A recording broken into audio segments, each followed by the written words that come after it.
thank you very much for agreeing to join the interview about design education, even though you're going to be the one who marked these, but let's just consider, me as not your student, but just a person who's curious about your teaching career. Well, that's important. Remember, most students don't ask those questions, so you get to find out stuff a lot of people don't know. So the construct of this interview is going to be about, first we're going to learn a bit about your experience as in your working experience in the creative industry, and then we'll lead to your teaching experience and how your work experience helped with your teaching. And also, can you share some of the advice for the people like me in the design industry? So that is basically the brief overview of our interview today. So let's get started with some questions about your experience in the industry. So how long have you been working in the creative industry, and what is your main field of working? I always say 25 years. It's probably longer than that. I just say 25 years because I stopped counting. I guess when I finished art school, actually, I didn't go immediately into the creative industry because I needed money. So I kind of did, regular jobs for like 3 or 4 years, kind of horrible jobs. And then I realized, first of all, I got a degree in creative arts, and maybe I should try and use it. It makes sense. And so rather than doing horrible work that you hate, I thought I will do work that I like. And so I started working as an artist. I was a very lazy artist, and the kind of work I was doing was very work intensive, so those two things do not add up. But I was fortunate because I did make money from it. And people liked my work, so I sold. It was commissioned work. A lot of people bought from me. It's sort of very photorealistic drawings, big things, like, there'd be a meter and a half across, and they were not cheap. So it was good when I sold them, but I probably, with an improved work ethic, the sort of thing I would expect from my students now, I would have made much better work. And with also, if I had had a better knowledge of photography, technical knowledge of photography, those works would have been better. But how was I to know? I don't know. So the fact that the work was based on photography led me into doing photography. So I never studied photography, which is my main area of practice. So your main area of practice, you never really studied. No, I mean in art school I did do stuff like go and learn in the dark room, and in an art school quite often, in university you'll get like 6 weeks or 2 weeks where somebody teaches you some stuff. But after that you pretty well learn it yourself, which really is the case for like all art and design. We can only ever point people in a particular direction. We can't do it for you. So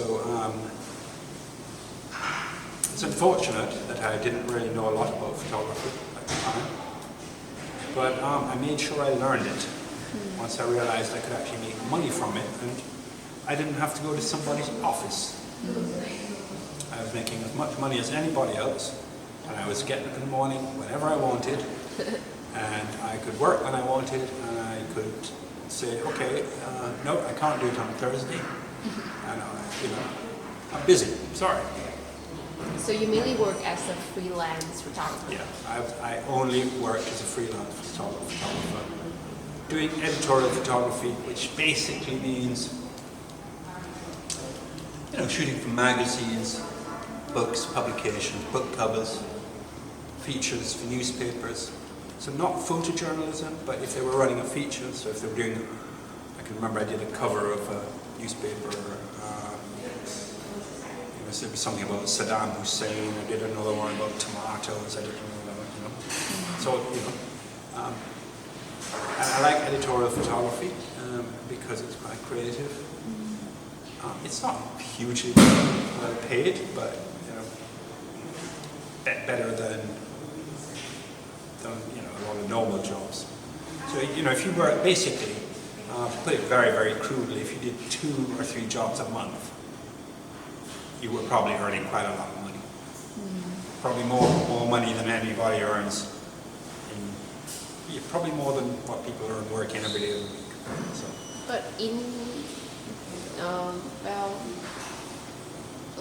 again, however, that will cost you a lot of effort because 2 to 3 jobs a month is like, if you work on them alongside, it's gonna be very stressful. Well, factually, of course, I am making it sound like it is easy, but it's, first of all, you're spending the rest of the time trying to get jobs because you are actually terrified. A lot of people cannot be freelance artists because they couldn't take the fear factor. They can't take the fear factor. They'd be worried about how am I going to pay my rent. And if you're going to worry the whole time, you cannot be a freelance artist. It's not possible for you. You have to believe that you're going to have the money at the end of the month. So you do spend a lot of time doing that. In photography, truthfully, you could do a job in one day and literally start it at 8 in the morning and you might be completely finished by 3 in the afternoon or 5. And you might have been paid very well for it.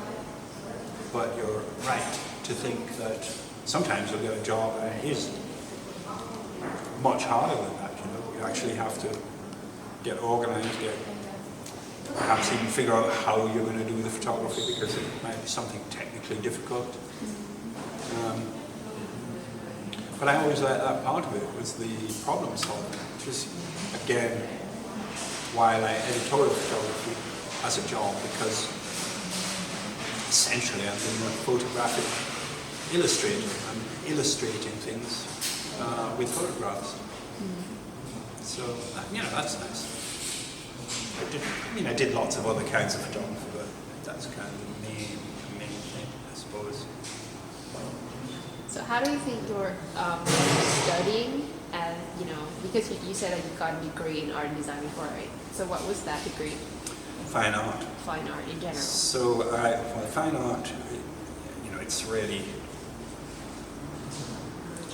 I suppose it's a very kind of heady, kind of intellectual kind of sport, because it's fairly self-indulgent. You're learning, you want to be an artist, and you're learning all the concepts and movements and politics of it. It's all very, very kind of exciting. But of course, being an artist and getting money for it is probably the hardest way of working in art and design. So a tiny percentage of people can make a living from that. I do know some extremely successful artists, and I was making money from it. I probably could have made more. But it's not like if you study something like graphic design or something that's obviously vocational, graphic design or photography or something, where there's a genuine opportunity waiting for you to earn a living. That's kind of different. Whereas being an artist, you've got to generate something that people want. Nobody's going to be coming to you. You've got to have a good professional practice, and people have to be interested in it, which is not necessarily going to happen. So how about your working experience? Like, apart from being a freelancer, have you ever worked in an agency or do collaboration job? Well, I've done the occasional collaboration with other photographers. And occasionally I would work in other people's studios if it was a really huge shoot and I'd have to hire a studio. But I never did until much, much later on, probably in the last 5 years. It's probably the first time that I worked on a magazine for a couple, once or twice a week. But I'd never done that before. Is that still running? It is. Okay. Yeah, so I basically only ever really worked for myself, apart from the fact that I have for about 20 years, maybe, with a 5-year gap. I've also taught in colleges in art and design specifically. But this job I have here now is the first full-time job I've had since I'm about 21. I've never worked for a company until now. So the first full-time job is not a photography job, but as a teacher. Well, yeah, I come here and I get paid by another person, and I have to do what they want and show up every day, and I've never done that. Not since I was your age. So, how about your teaching experience? How long have you been teaching, and what are the main majors that you teach? I suppose photography?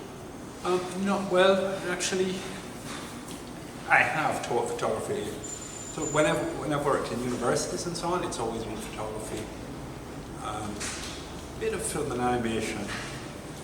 But I have been teaching probably about 20 years. And that was purely because a college phoned me. I was sitting in the studio and they said, would you like to come on and do some teaching here? And I was like, well, that is a hell of a weird question. And I think my natural reaction would be to say no. But I just thought, I'm going to go meet this guy. And I don't know why I said yes, but in the end, so it was just like a kind of luck thing. But in the end, I did it, and it's been very good for me. So hopefully, it's very good for my students. I like to think that it has been, but it's certainly also very good for me. So it's an important thing that I get from teaching. So I'm a little bit older than you. But I have to keep current, so I have to know what's going on. I have to know what music people are playing. I have to know what clothes people will wear, what fonts they will use. What's happening. And it's like keep yourself cultural. Yeah, you have to be totally culturally aware, and the way it is. If you think about this, this is going to sound a little bit mean, but people past about 40. Pretty well, actually, an awful lot of people under 40 also. People have no idea what's going on around them. They think they do because they go on the internet and they've heard of Kim Kardashian, but that means nothing. It means nothing. Do you know who actually made the film you just watched? Do you know who wrote the music you just listened to? Let's say, even if it was a K-pop band, I always use that as a kind of example. I said to somebody, you talk about you like K-pop. Do you know who wrote that song? They go, no. I said, don't you think maybe you should find out? Because if you like it, don't you want to know who wrote it? Because I can tell you, Blackpink didn't write it. I can tell you that. How do I know that? Because I know that. You know who wrote Blackpink song? Oh, no, not specifically, but I mean, I know they have written some of theirs recently. One of the girls has, but it's sort of basically I'm just saying you need to know that stuff. You can't just make things, like things, and go, I like that. And I'm going to say to you why. Somebody's going to ask you why, and everything that you like creatively. So that's music, cinema, theatre, any kind of art in design. You've got to understand why you like it. It didn't come from nowhere. So someone who's really interested makes it their business to find out. Someone who's not that interested just listens to K-pop and goes, okay, I like that. They're not really interested in it. It's like drinking a bottle of wine and going to sleep. And boom, straight over the head. So for me, and again, you don't have to be interested in everything, but you have to know what's going on. You've got to know what's going on if you're going to be successful as a creative artist. You have to be informed. And that job is actually your job. Your lecturer can guide you, but they cannot sit with you and hold your hand and say, you need to look at that, that, that, and that. You have to do that. So, I don't mean you specifically. So an awful lot of people fail to understand that point. Yeah, so that's kind of how I got into it. I did take a break, like 5 years, and then this college begged me to come back. A 5-year break from teaching? Yeah, I just stopped. I just thought, you know, I'm tired, I'm exhausted by it, so I just stopped completely. Just kept doing my photography, and somebody begged me to come back, and I'm like, you know, in a management position, running an academic team. And apparently I did it okay, or quite well, but I didn't like it because it's not teaching. You know, it's not teaching. It's more about understanding spreadsheets, rules, laws, you know, everything that you're keeping an eye on, like your staff do. So you don't get the buzz of exchanging, sharing knowledge. That's not really happening. Just getting annoyed if something doesn't work, or if equipment isn't there, or teachers haven't shown up. It's just not the same. Yeah. So how do you experience in the creative industry benefit your teaching?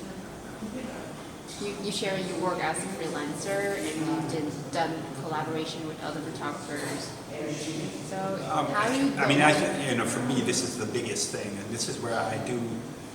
I mean, I have quite a bit of personal disagreement, or it's my personal view that there's a lot of universities now. They go, well, you know, we all want everybody to be a PhD. I'm like, well, if a guy's a PhD, he's pure academic. Now, for me, that's not adequate in art and design. If I'm teaching you, I have years of anecdotal experience here. I can actually tell you what will happen when you walk into the office with that photograph. I can tell you that it's going to be, you're going to be thrown out the door, or you're going to get a pat on the back, or what happens, how you treat somebody who's hiring you, how do you contact these people, what the laws are. I mean, to me, it's much, much more important than someone who's written a paper on some obscure use of acrylic colour in the 1970s. And I think it's fine to have one or two academics on art and design degree course, but you cannot do better than to have somebody who is an academic who has worked and succeeded in the workplace. I mean, I've showed my work all around the world. I have sold my work to a lot of people. I'm not saying I'm particularly successful, but I have done that. And so that, to me, has a lot more sway than somebody who talks about stuff, they just talk about it, but they've never done it. Also means that I've met and worked with lots of other photographers and artists. So I'm actually, been in a situation where you have to, if somebody says, can you do this? And you say yes, and you can't do it, you have to go to somebody, so even as a photographer, I'd have to phone people to have them come and train me before I could do a shoot, because I've never used a large format camera, for example. I just think that, on the ground experience is invaluable. I've worked for magazines, newspapers, record companies, fashion companies, all of that. So I have, it's not, maybe not a huge amount to offer, but what I could say is I can give a student a flavour of what is out there, rather than somebody just talking on and on and on about, a particular photographer, which I can also do, unfortunately. This is also the reason why Richard advised me to take a break first and then entering the industry before actually considering maybe a teaching job as a lecturer. And I should not start teaching right away. It is not my plan anyway. I'm just really interested in it, but I'm not going to be a university lecturer right after I graduated. But then I got what you mean about how the on-the-ground experience, like the real-time experience, will help you gain this kind of like a respect from the students. If you stand up in front of your students and say, when I went into the office in Saigon and I had to do all of the rebranding for Vincom, I mean, that carries so much value in comparison to somebody who says, let's imagine a situation where you go to Vincom. This guy has actually done it, or this woman has done it, right? That's going to help because it's real. By the way, you can of course go straight into teaching, but if you're going to become a university lecturer, you would probably finish this. You'd have to go straight onto a master's, and you'd probably have to go straight onto a PhD. How old are you now? 20. 20. So you're going to finish when you're 20. Are you? Or are you going to be 21 when you finish? I'm going to be 21 when I finish 21. the degree. Then you do a master's for 1 or 2 years, 22, 23, and a PhD. It'd probably take you absolute minimum. You're a hard worker, so you could do it in 3 years. A lot of people do it in about 7. No, I'm not going to do a PhD. No, but let's just say. Yeah, okay. So, you are now 31. You can now be a lecturer in art and design department, and you wouldn't have done any work on the street here. You know, actually that doesn't sound right. I don't mean work on the streets. That might mean something else. But you know what I mean, working in industry.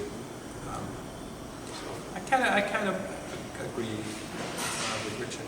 Also, when you do teach, like me, you don't have to teach all the time. And you can get that kind of positive vibe from teaching, and also from learning, and also remember, when you're teaching, you're always working with younger people, and so that also keeps you quite vital, you know. Most people my age have got one foot in the grave and the other on a banana skin, because, you know, frankly, Western countries, anyway, you meet a guy and he's 45 years old, he's already got his feet up by the fire, he thinks it's all finished. I'm like, oh, good. 45 years old, still got a lot of things to do, I think. Oh, yeah, right. So, I mean, I've been fortunate to do 2 things that I like. I mean, you know, if somebody said to me, what am I? I'd say I'm a photographer and an artist. That's, if people say, well, what do? I also lecture at university. So now, I lecture at university, but I'm still a photographer, you know. Before I came out here this morning, I left my house at quite late today, 9 o'clock, but I already did 2 hours work on one of my pictures. So that is what defines me more than anything else. Is that I'm actually still a practicing artist, still being visible, still doing the work. You know. So how about like the challenges of being a teacher, especially an art design teacher? Because the teaching art design is much different than teaching other subjects like business, because like I got a conversation with Tamara yesterday. She's like my old teacher. She left to go to the USA.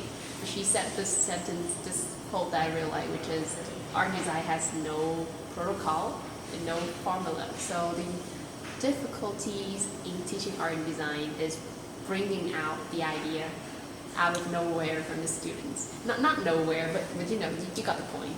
So do you have those kind of challenges, and is there any other challenges, especially when it comes to teaching photography, which is your main major?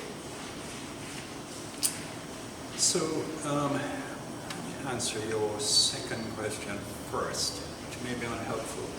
I mean, certainly I've also taught art and design in general, and to some extent I'm doing that here, almost more than photography. And so I can do that, and I probably find teaching photography no more challenging or less challenging than teaching any other art and design. But teaching art and design is a challenge on a lot of levels. as you suggested there before, to get across to a student the idea that the student has to come up with an idea. This is quite a difficult thing to get across and to get in motion, because remember, when students enter a place of learning, very often they think, and usually correctly, that the teacher is going to instruct them in what to do. Yeah? Now we are going to help you, but I can't make you into the artist. If I started to tell you what to make, then you are no longer an art and designer. That part of the development must be your own, and it is very hard to get across to people. Once they get it, they will fly. Mm-hmm. But they have to want it also. And like any educational establishment or any course, so it could be any course, there's always students. Some are desperate for it. So I kind of want to do it. Most students are average. And there's always a little core of people who have no idea why they're there. And of course, the problem of being a teacher is you've got to persuade all of those guys. Or certainly try to. That is definitely quite a difficult thing to do. I mean, I always say to students, it's, I am only a go-between. So I have knowledge and understanding of what we do. And you could argue it's quite a broad knowledge, and I know quite a bit. But my job is to get you to know quite a bit. And I can't just tell you everything. You've got to do your research. People who don't research, to me, are probably less interested than they should be. It goes back to what I said about if you like a particular song and you really like it, someone who really likes something would want to know who wrote it, why was it written. Oh, I didn't realize it was written by somebody else before that. There's an original. You might even go and listen to the original. Someone who just likes it, just listens to it, jumps up and down, has a dance, goes on. The difference is that the other person will definitely grow as a creative, because you have to have an innate interest in it, I think. And I think that's common everywhere. Okay. Okay? Set. Okay, so you talk about how you teach a student with a lot of with a very diverse interest in art and design, because art and design has a lot of fields in it, and your main field is photography. So one of the ways you do to help a student is using your networking, contact people or the students. So do you have any advice about that? It's not very related to design education, but I personally really want to know about networking experience in art and design, because I think it's quite difficult. It's very difficult. Yeah. So especially for people who are shy like me. Yeah, I mean, so you have one advantage nowadays, although it's an advantage it's not always easy to deploy, is that in the last 10 or 15 years we have developed social media and internet and different ways of working and making contact with people. So remember, when I was in my studio sitting on my ass, I would have to pick up my phone, dial, I'd look up somebody at the Sunday Times, you get the name,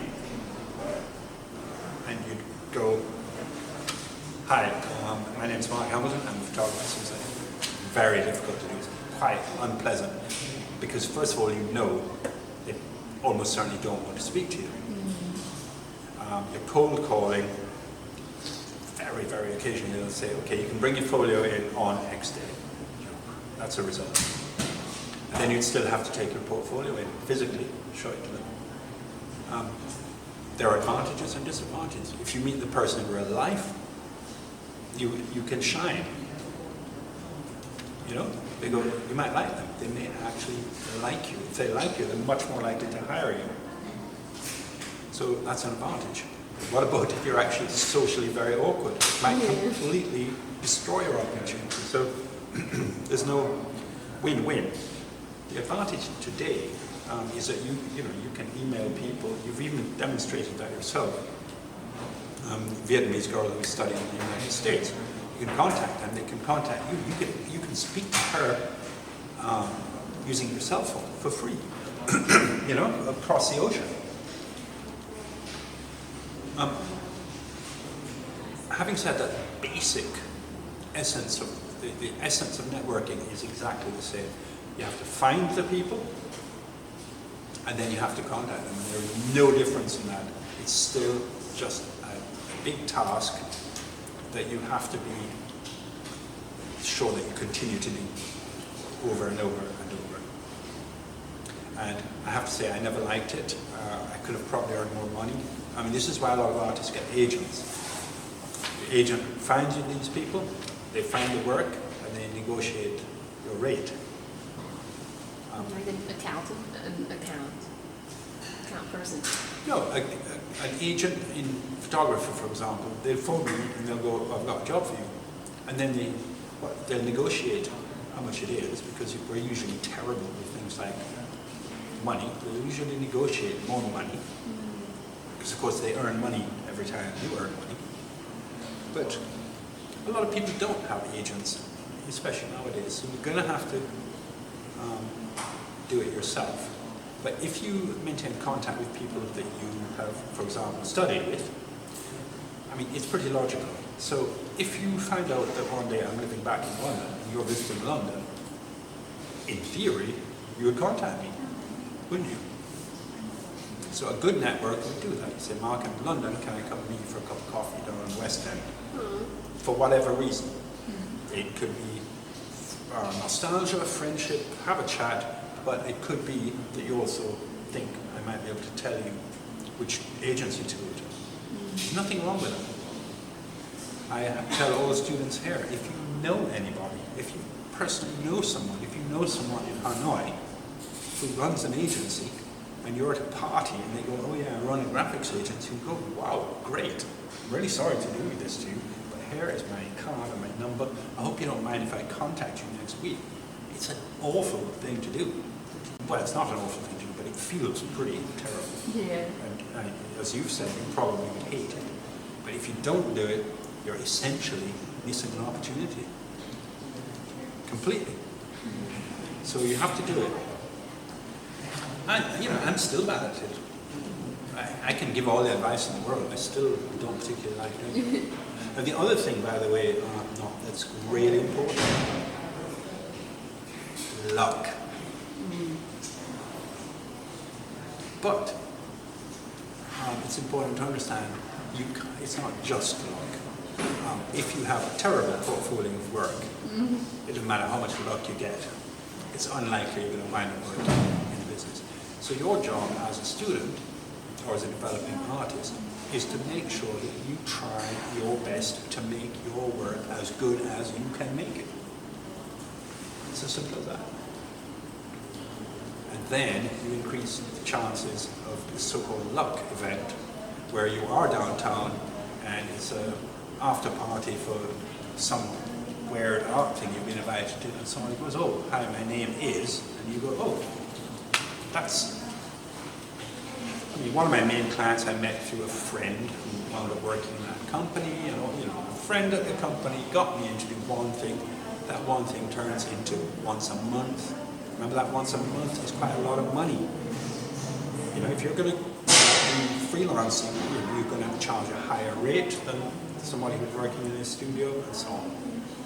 So it's a difficult thing to do. You got to do it, and it hasn't changed very much, apart from the facility that you can get lists of people and you can email them. And remember, 1% will open your email the same way 1% would answer the phone. And then out of that 1%, it's another small, I'm making these figures up, but I've had them demonstrated to me by marketing companies. You're talking about tiny numbers of people. But if you wound up with contact 3,000 people, and you wind up with one job a week, you know, you're still going to survive. You have to contact them because they're not going to come around to your apartment and go, you know, we love you and here's your work. Okay? Thank you for that. It's very useful. Last but not least, questions. So you know that I'm interested in design education and I want to be a lecturer in the future. So do you have any advice for me then to, you know, prepare me for what I'm getting myself into? I bet you I'm not going to be the first person that has said, don't do it. Yeah, you're not. No, my advice, I think, it's probably not unlike one of the other people you mentioned earlier, where it's, I think gaining experience and understanding your own development will give you confidence. So when you stand up in front of a whole load of people and say, well, X, Y, and Z, you're saying it with the knowledge that you've done it and it failed, or you've done it and it really succeeded, or you know, you feel more qualified to talk about stuff. So when people, look, I've said this before, and it doesn't sound terribly good, but when people say to me, am I any good at photography, I automatically just go, yes. And they go, who do you think you are? I went, no, you just asked me a question telling you that it's about the only thing I do properly, it's the only thing I know really quite a lot about. I have a master's in animation. If you ask me, am I good at animation? I'd go, not really, I'm all right. Fine artist, I'm okay. Life experience, okay. Am I good at photography? Yes. Why am I saying that? Because I know what I'm talking about. It's one of the only things, probably the only thing I really know what I'm talking about. So when you get that confidence, that is easy to share with your students. You've done that already with some of your graphics course you were on. You can't do that without feeling confident about it. You've got to know what you're teaching and what You've got it. And for me, the hardest thing, and even in Vietnam, what is very, very hard for me, is that I'm trying to teach people who have not undergone art and design education. And it is very hard to get people. I mean, for me, realizing a lot of people think that good art is beautiful or has to be beautiful, and that to get students to ask questions, you know, the stuff around you, question it. It's, you know, you're young, you can't be inert. Things do affect you. You know, so I want to see it in the work. And when I just see something bland, it drives me mad. Because, you know, you don't have to be bland. I mean, one of the great things in art and design is you can put a really powerful message out quietly. You know, it doesn't have to be a nice, pretty picture of a nice, pretty guy and a nice, pretty girl. It's exhausting. You know, we are much smarter than that. That's the important thing. So that is an area that's probably the hardest part. And I'll find it hard, you'll find it hard, or I find it hard. Because once you know and understand how to develop your creative practice, you sometimes feel like shaking people around the neck. Like, come on, you just get it. You know? I'm sure you know exactly what I mean. Yeah. So, pretty standard stuff, really. I think you should do it though. I know you would be good. That's kind of, you know, you've got the right, you know, you've got the right attitude. I mean, in fact, you're trying to find out about it now. You know, giving yourself a very, very big advantage. Yeah. Thank you very much for You're welcome. all You're your welcome. sharing. And if you ever speak like that again, I'm just gonna lose it. I'm just gonna go crazy. Thank you very much. I didn't turn it off.